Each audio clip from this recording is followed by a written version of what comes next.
নমস্কার বন্ধুরা, আমি পাপিয়া আচার্যি, পাপিয়াস ডেইলি লাইফ থেকে। তো আশা করি সবাই খুব ভালো আছেন, আমিও খুব ভালো আছি। তো কালকে আমি চলে গেছিলাম গড়িয়া। তো গড়িয়াতে গেছিলাম, ওখানে আমার দিদির বাড়ি আর আমার পিসির বাড়ি। তো দুজনের বাড়িতেই গেছিলাম কালকে একটু নিমন্ত্রণ করতে। আমার ছোট ছেলের সামনের মাসে পৈতে, সেই জন্যই আমি গেছিলাম ওদের বাড়িতে নিমন্ত্রণ করতে।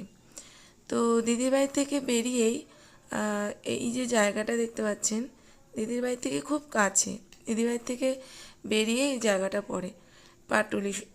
তো ওখানে জায়গাটা এত সুন্দর করে এখন সাজানো হয়েছে, আর অনেক মানুষ সন্ধে হলেই ওখানটা গিয়ে বসে, খাওয়া দাওয়া করে, গল্প করে।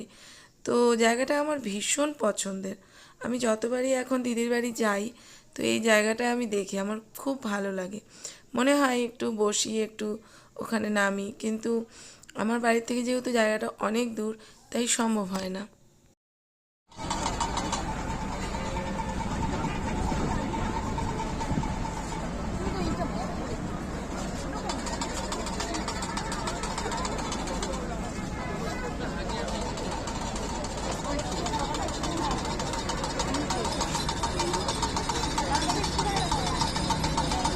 যেটুকু দাঁড়িয়েছিলাম একটা ফটো হয়ে যেত।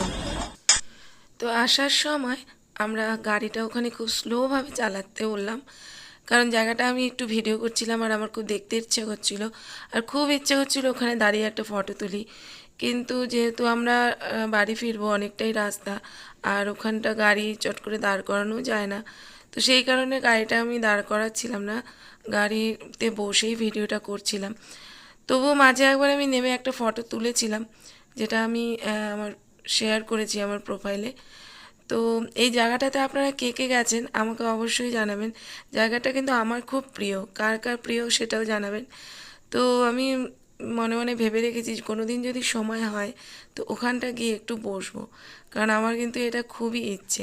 আর জায়গাটা আমার সত্যি খুব ভালো লেগেছে, মানে কলকাতার মধ্যে এই জায়গাটা আমার সবচেয়ে বেস্ট লাগে। আর সত্যি জায়গাটা খুব সুন্দরভাবেই সাজানো। তো আপনারা সবাই এই জায়গায় গেছেন নিশ্চয়ই, আর যারা যাননি তারা নিশ্চয়ই গিয়ে ঘুরে আসবেন, ভালো লাগবে আপনাদের। তো এই বলে আমার ভিডিওটা এখানেই শেষ করছি। তো সবাই খুব ভালো থাকবেন, সুস্থ থাকবেন, এবং আমার ভিডিওটা দেখে কেমন লাগলো আমাকে কমেন্টসে অবশ্যই জানাবেন। তো সবাইকে শুভরাত্রি, টাটা, বাই বাই।